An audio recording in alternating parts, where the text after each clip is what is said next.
Dear student, hope you will be fine. आशा करता हूँ कि आप सभी स्वस्थ होंगे। आज हम जावा में रिलेशनशिप बिटवीन क्लासेस के बारे में स्टडी करेंगे, डिस्कशन करेंगे और देखेंगे कि क्लासेस के बीच में किस तरीके का रिलेशनशिप होता है। देखिए, जो भी हमारा सॉफ्टवेयर है, सॉफ्टवेयर्स कॉम्बिनेशन होता है बहुत सारे प्रोग्राम्स का। प्रोग्राम्स हम क्लासेस बनाते हैं, मेथड्स बनाते हैं, और ये जितनी भी क्लासेस होती हैं वो कहीं ना कहीं आपस में एसोसिएटेड होती हैं। We can say that in software development we have various classes and these classes are associated with each other in some way. किसी ना किसी तरीके से कहीं ना कहीं वो क्लासेस आपस में एसोसिएट होंगी। मैंने आपको पहले बताया है कि जो हमारी जावा में हम जितनी भी क्लासेस लिखते हैं, जावा में हम जितनी भी क्लासेस क्रिएट करते हैं, वो सारी की सारी क्लासेस जो होती हैं उन सबकी पेरेंट क्लास ऑब्जेक्ट क्लास है। अब क्लासेस के बीच में दो टाइप का रिलेशनशिप होता है। एक हमारे पास में इज ए रिलेशनशिप है, दूसरा हमारे पास में हैज ए रिलेशनशिप है। अगर हम इज ए रिलेशनशिप की बात करें तो नॉर्मली देखिए, जो भी हमारी प्रैक्टिकल थिंग्स हैं, जैसे मैंने कहा mango is a fruit, mango is a fruit. Mango क्या है? एक फ्रूट है। यहां पे इज ए रिलेशनशिप है। मैंगो किस कैटेगरी में आता है? फ्रूट की कैटेगरी में आता है। इट मीन्स इन दोनों में कहीं ना कहीं कोई रिलेशनशिप होगा। इसी तरीके से हैज ए रिलेशनशिप होता है आपका। प्रैक्टिकल लाइफ में जहां पर हैज ए आएगा वहां पर हमें हैज रिलेशनशिप इंप्लीमेंट करना होगा। जहां पे इज ए रिलेशनशिप आएगा वहां पर हमें इज ए रिलेशनशिप इंप्लीमेंट करना होगा। और प्रोग्रामिंग की अगर हम बात करें तो प्रोग्रामिंग में इज ए रिलेशनशिप आप इनहेरिटेंस के थ्रू दिखाते हो। इनहेरिटेंस जहां पे पेरेंट और चाइल्ड रिलेशनशिप होता है। फ्रूट की क्लास की बात करें तो fruit is the parent of all the classes that belongs to it. Mango है, एप्पल है, गोवा है, ये सारे के सारे फ्रूट्स हैं जो इस क्लास को बिलोंग करते हैं। फ्रूट्स स्वीट फ्रूट्स भी होते हैं, सिट्रस फ्रूट्स भी होते हैं। तो यहाँ पर इनहेरिटेंस का कॉन्सेप्ट फॉलो होता है। हैज़ ए रिलेशनशिप, जैसे रूम हैज़ बॉल्स। जो आप रूम बनाते हैं उसमें बॉल्स का एक मेजर रोल प्ले होता है। वहाँ पे हैज़ ए रिलेशनशिप है, वहाँ पे दोनों की एग्जिस्टेंस है अपनी अपनी। अब हैज़ रिलेशनशिप जो होता है वो आप कंपोजिशन और एग्रीगेशन से दिखाते हैं प्रोग्रामिंग लैंग्वेजेस में। नाउ इन शॉर्ट फॉर्म हम ये कह सकते हैं कि जो हैज़ ए रिलेशनशिप है उसको रिप्रेजेंट किया जाता है कंपोजिशन से और एग्रीगेशन से। एग्रीगेशन, देखिए एग्रीगेशन का बेसिकली मतलब होता है पार्ट या होल ऑफ रिलेशन।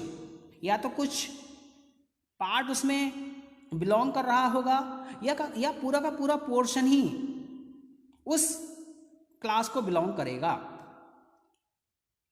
हम कह सकते हैं it represent part whole of relation between classes.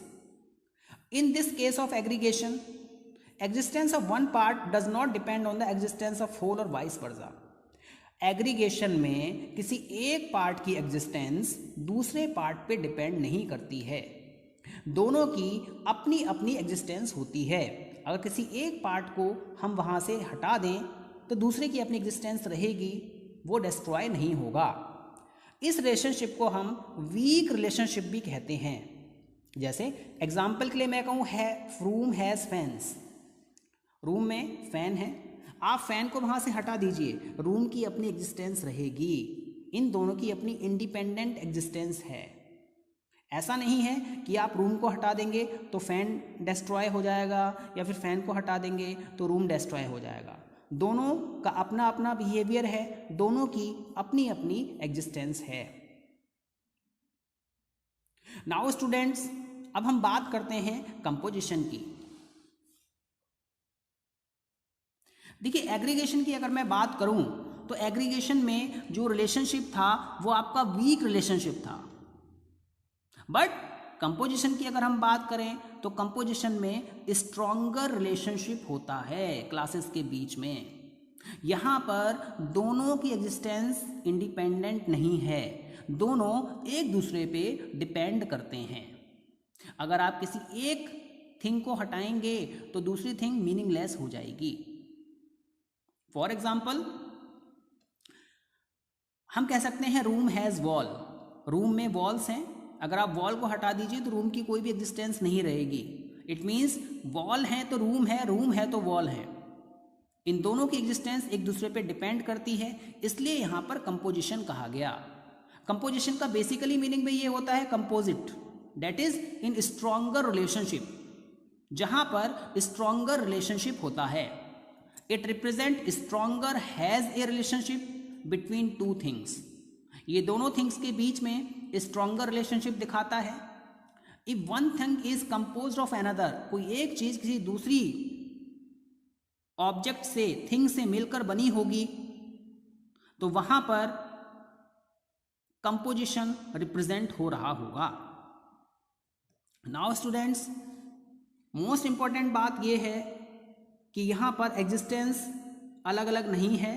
Existence of one depends on the existence of other, एक ही एग्जिस्टेंस दूसरे पे डिपेंड करती है। और एग्रीगेशन में वीक रिलेशनशिप है, कंपोजिशन में स्ट्रॉन्ग रिलेशनशिप है, एग्रीगेशन में इंडिपेंडेंट एग्जिस्टेंस है, कंपोजिशन में डिपेंडेंट एग्जिस्टेंस है।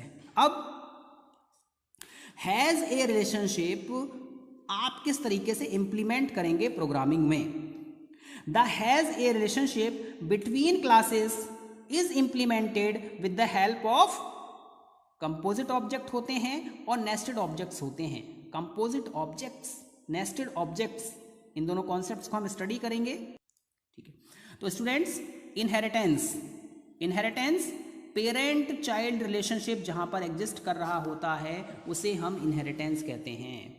जैसे mango is a fruit, mango एक फ्रूट है, यहाँ पे फ्रूट क्या हो गई? पेरेंट क्लास हो गई, मैंगो क्या हो गई? चाइल्ड क्लास हो गई। यहाँ पर पेरेंट और चाइल्ड रिलेशनशिप होगा। इनहेरिटेंस के बहुत सारे टाइप्स होते हैं, सिंगल इनहेरिटेंस हो रहा है, मल्टीपल इनहेरिटेंस हो रहा है, मल्टी लेवल इनहेरिटेंस हो रहा है, हाइब्रिड इनहेरिटेंस हो रहा है, हायरार्कियल इनहेरिटेंस हो रहा है। ये सारे के सारे कॉन्सेप्ट्स हम अपने नेक्स्ट लेक्चर्स में स्टडी करेंगे जब हम इनहेरिटेंस को इलेबोरेट करेंगे। अब हम बात करते हैं कंपोजिट ऑब्जेक्ट की। देखिए, जो हमारा कंपोजिट ऑब्जेक्ट होता है इसका बेसिकली मतलब क्या है? When one object incorporate other, जब कोई एक ऑब्जेक्ट किसी दूसरे ऑब्जेक्ट को इनकॉर्पोरेट करेगा, किसी दूसरे ऑब्जेक्ट को होल्ड करेगा, तो वहां पर कंपोजिशन हो रहा होगा। यहाँ पर हम किसी एक ऑब्जेक्ट के इनसाइड दूसरे ऑब्जेक्ट की वैल्यू को प्लेस कर देते हैं। मैंने आपको इससे पहले बताया था कि हमने कॉपी कंस्ट्रक्टर यूज किए थे, तो वहाँ पर हम किसी एक ऑब्जेक्ट की वैल्यू को किसी दूसरे ऑब्जेक्ट को असाइन कर रहे थे और यही हमारा क्या था? कंपोजिट ऑब्जेक्ट था। नाउ स्टूडेंट्स, अब हम बात करते हैं नेस्टेड क्लासेस की। नेस्टेड क्लासेस और कंपोजिट ऑब्जेक्ट ये दोनों आपके कॉन्सेप्ट हैं जिसके थ्रू हैज़ ए रिलेशनशिप को इंप्लीमेंट किया जाता है। When a class is written inside another class, the class is said to be nested class. अगर आप किसी क्लास के इनसाइड कोई दूसरी क्लास लिखते हैं तो वो आपकी नेस्टेड क्लास होती है। किसी एक क्लास को किसी दूसरे क्लास के इनसाइड इनकॉर्पोरेट कर देते हैं तो वो नेस्टेड क्लास कहलाती है। जैसा कि इस एग्जाम्पल में हमने एक क्लास क्रिएट की, उसके इनसाइड हमने क्लास बी को लिखा, तो ये हमारी नेस्टेड क्लास कहलाई। नाउ स्टूडेंट्स, जो हमारी नेस्टेड क्लासेस होती हैं वो आपकी दो टाइप की हैं। एक हमारे पास में स्टैटिक क्लास होती है, दूसरी हमारे पास में नॉन स्टैटिक क्लास होती है। ये आपको नेस्टेड क्लासेस कॉन्सेप्ट में हम स्टडी करेंगे कि किस तरीके से हम स्टैटिक क्लास को नेस्ट करते हैं किसी दूसरी क्लास में, और किसी नॉन स्टैटिक क्लास को हम किस तरीके से दूसरी क्लास में राइट करते हैं। तो these are known as nested classes. Now students, हमने प्रीवियस लेक्चर में कंस्ट्रक्टर्स के बारे में स्टडी किया था।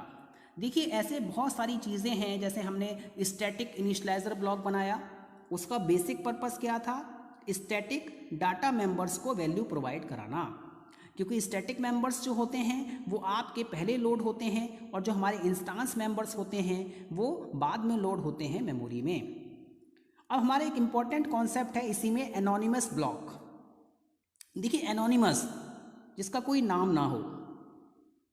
इस ब्लॉक को हम आई बी भी कहते हैं, जिसका बेसिक मीनिंग है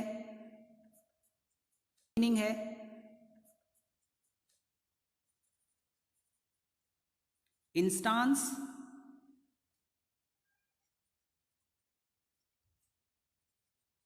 इनिशियलाइजर ब्लॉक। ये ऐसा ब्लॉक होता है जिसका कोई नेम नहीं होता है। It is a block of statement that does not have a name associated with it. इसके साथ में कोई भी नेम एसोसिएट नहीं होता है।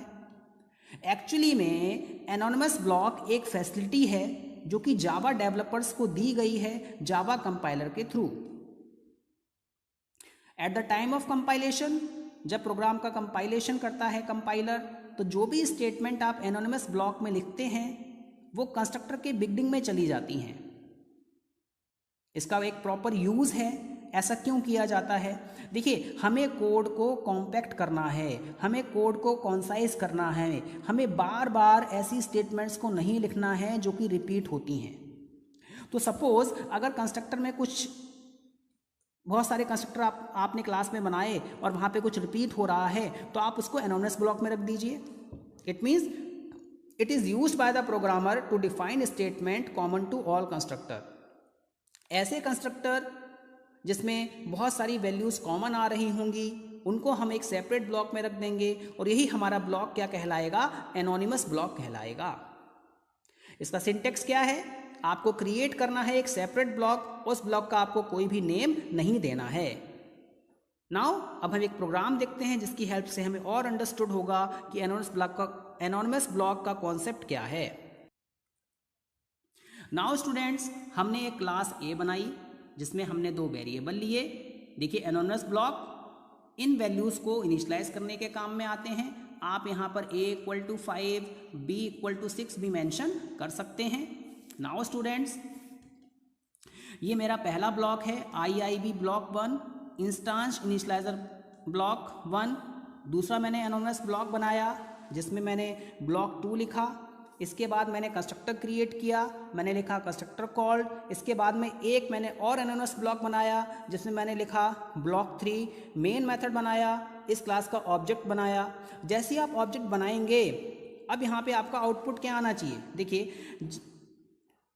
यहाँ पर जो आपका आउटपुट आएगा वो आएगा, सबसे पहले प्रिंट होगा ब्लॉक 1, फिर प्रिंट होगा ब्लॉक 2, फिर प्रिंट होगा ब्लॉक 3। ऐसा क्यों? क्योंकि जो भी स्टेटमेंट हैं वो पहले इस कंस्ट्रक्टर में मूव कर जाएंगी।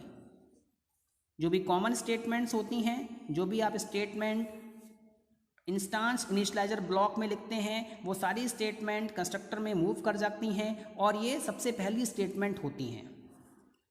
नाउ स्टूडेंट्स, आपको एक चीज़ ध्यान में रखनी है कि जो हमारा इंस्टांस इनिशियलाइजर ब्लॉक होता है, जितनी बार आप ऑब्जेक्ट क्रिएट करेंगे उतनी बार रन करेगा। Hope you have understood the concept. Thank you very much.